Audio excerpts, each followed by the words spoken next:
다음 사연입니다. 다음 사연은 알코올 중독과 관련된 사연인데요. 제가 읽어볼게요. 알코올 중독도 유전이 되나요? 라는 사연이 있고요. 또 질문은요. 술을 마시다 보면 블랙아웃이 종종 옵니다. 이런 경우가 자주 반복되면 기억력 감퇴로 연결될 수 있나요? 네. 그리고 저는 술을 많이 먹어서 자녀에게 실망을 주었습니다. 술을 안 먹으려고 노력하는데 잘 되지 않습니다. 자식과의 관계 어떻게 하면 좋아질 수 있을까요? 네, 노성원 교수님께 답변 청하겠습니다. 실제로 정신건강 실태조사에 보면은 알코올 문제가 우리나라에서 가장 흔한, 가장 유병률이 높은 질환으로 되어 있습니다. 하지만 이게 우리는 병으로 잘 인식하지 않고 좀 술 마시고 좀 실수할 수 있지 뭐 이렇게 특히 이제 남성들에 대해서 관대한 음주 문화가 이런 치료 시점을 늦추고 중요한 시기를 놓치는 이유 중에 하나가 아닐까 싶습니다. 첫 번째 질문은 알코올 중독이 유전되는가 여쭤보셨습니다. 모든 정신질환, 신체 질환도 마찬가지죠. 유전적인 영향이 없는 병은 거의 없다고 봐야 될 것 같은데 특히 알코올 중독은 그 중에서 유전적인 영향이 굉장히 높은 질환입니다. 한 가지로 우리가 원인을 설명할 수는 없지만 환경적인 원인, 스트레스, 성격이나 심리도 있지만 원인을 100으로 본다면 유전적인 원인이 차지하는 비율이 한 60% 정도 된다고 알려져 있어요. 그만큼 알코올 문제는 나의 문제이기도 하지만 나의 자녀에게까지 영향을 미칠 수 있다라는 것을 반드시 명심하실 필요가 있고요. 그래서 실제로 실예로 주변에서 보면 이제 저와 가까운 교수님이 계신데요. 그분이 술을 한 잔도 안 드세요. 그래서 술을 정말 못 드시는 줄 알았어요. 그래서 제가 여쭤봤더니 실은 아버지가 알코올 중독이어서 본인이 술을 마시면 알코올 중독이 될 것 같아서 아예 한 모금도 안 마신다 이런 이야기를 하시더라고요. 그분도 알코올 중독을 연구하시는 학자신데요. 그런 얘기를 하시는 거 보고 제가 깜짝 놀랐고 또 한 가지 여러분들 미국 전 대통령 트럼프 전 대통령 아시죠?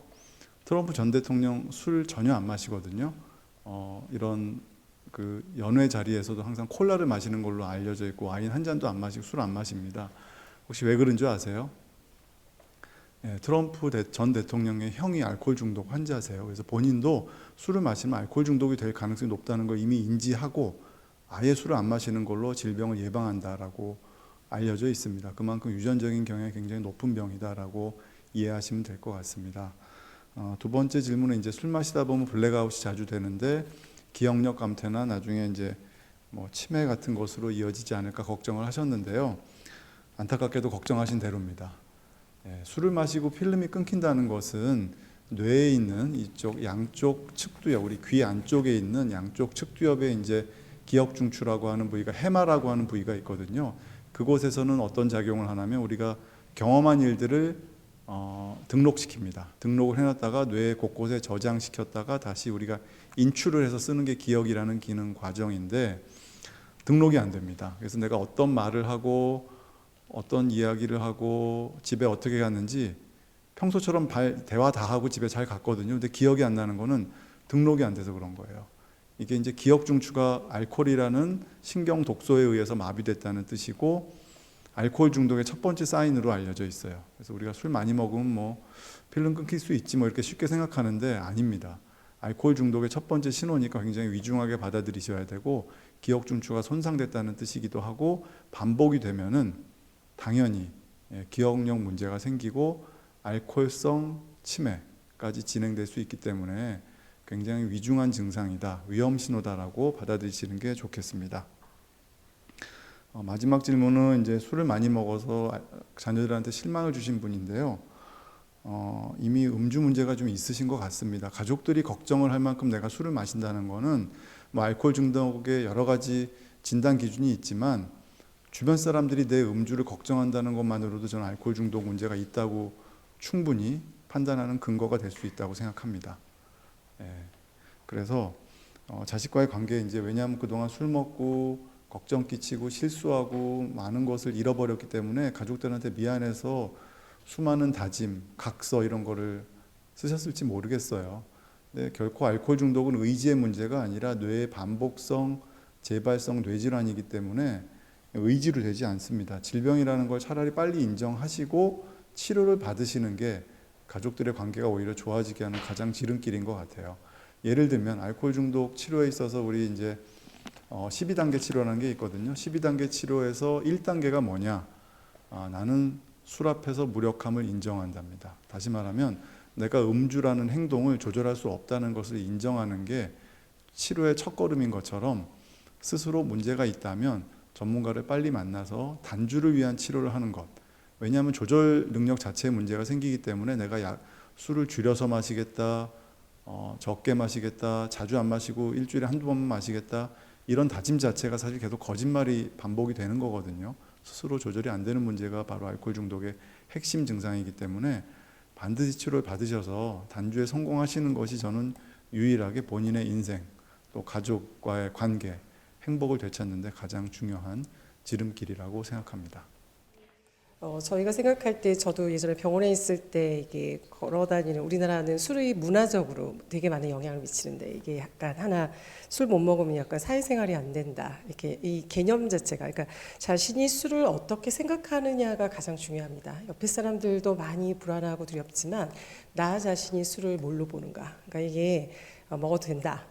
아니면 뭐 이렇게 해결할 수 있다. 이렇게 보는지 아니면 아까 말씀하신 것처럼 정말 이게 문제가 된다라고 느끼는 거, 그렇죠? 근데 아마 이분은 평소에는 괜찮으신데 술 먹고 실수하셔가지고 관계적으로 문제가 생기는 게 아닐까 싶은 생각이 들고요.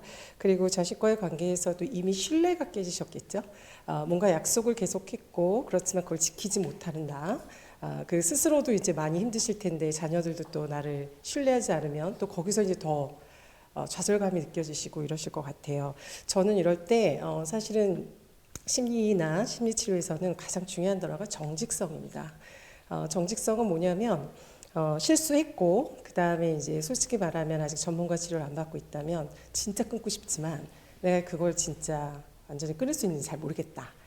그리고 자녀분한테 실수했다는 이 말의 뉘앙스는 미안함이 있고 그 다음에 이제 죄책감이 있으신 것 같아요. 그랬을 때 소통해 보시기 바랍니다. 어떤 용기를 내셔야 되냐면 나도 의지를 쓰는데 안 되는 걸 어떡하란 말이냐. 나도 네 말처럼 쉽게 끊고 싶다 이런 게 아니라 실망을 주셨고 신뢰를 깨셨잖아요. 그렇죠? 가족들이 얼마나 불안하겠어요. 그래서 정직한 사과. 나도 노력하는데 잘 안 된다. 어떻게 해야 될지 잘 모르겠다. 그리고 너희들한테 하지 말아야 될 말을 한 것 같다. 술 기운에 정말 상처를 준 것 같다. 정말 부끄럽다 되게. 그리고 미안하다. 이 솔직히 쉽지 않아요. 그러나 이 관계 회복에서는 정직한 사과가 상당히 중요합니다. 우리가 누군가와 좋아지는 것은 그냥 말 없이 그냥 이해해줘는 안 돼요. 어떤 것은 반드시 표현하셔야 되는데 나를 변명하지 마시고 정말 이렇게 약한 모습 보이고 계속 실수하는 거 아버지로서 부끄럽고 미안하다. 저희 아빠가 알코올이셨는데요. 저한테 이런 얘기를 하시던 날 저는 마음이 많이 녹았습니다. 그리고 어떻게 우리 아빠를 비난하는 게 아니라 어떻게 도울까. 물론 그 다음번에 계속 드셨지만 한번 용기를 내셔서 나의 나약함, 그 다음에 이렇게 미안함 이렇게 사과하시고 어떻게 함께 좀 도움을 받으면 될지 이렇게 같이 좀 대화를 해보시기를 부탁드리고 싶습니다.